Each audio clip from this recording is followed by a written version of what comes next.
If you hold XRP, you have to listen up. This is muy importante. So I do believe that we have gone through our bear market. Now we're actually going to get a little bit weird in this video. I'm not going to talk so much about technical analysis as much as I am numerology and astrology, which I'm by no means an expert in either of those. But billionaires do put a lot of importance on astrology and numerology, and so I do pay a little bit of attention, and specifically to the numbers 33 and 333. Partially because they are tied into my life in ways that you wouldn't believe. One of which is my birthday, which is February 2nd. It happens to be the 33rd day of the year and 333 days before the end of the year. My last name calculates to 33 in simple gematria, and that's just a fraction of it. Now, I'm not Masonic, although I am aware of the ties to Freemasonry and that number, but it's also very biblical. Now, I've been pointing out over the past few weeks this blood moon that we got coming up on March 3rd, which happens to be 3-3. March is the third month, and it's the third day.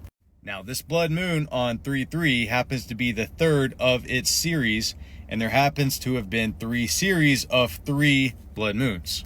The one prior to this one was 4 blood moons in the series. But including the series prior to what you can see here, and this one, each series of blood moons, the third one, or the final blood moon on each series, marked the end of the bear market. Well, we are less than a week from this upcoming blood moon.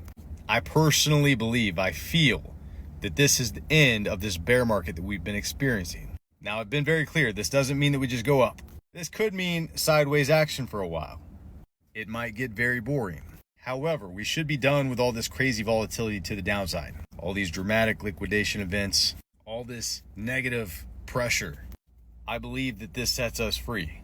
And I don't think it's coincidence that the crypto cycles have fallen right in line with the blood moon cycles. Now, I know a lot of people think this type of stuff is just a bunch of hocus pocus.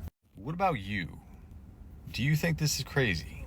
And what do you think happens next? Because by the way, we don't have another blood moon cycle or series until late 2028, almost 2029. And there's only going to be 2 in that series. So you can call me crazy all you want to, but I think this period of time, which has really been the majority of crypto's advancement and development, I think this area right here, these past few years, I think this has been planned for a very, very long time.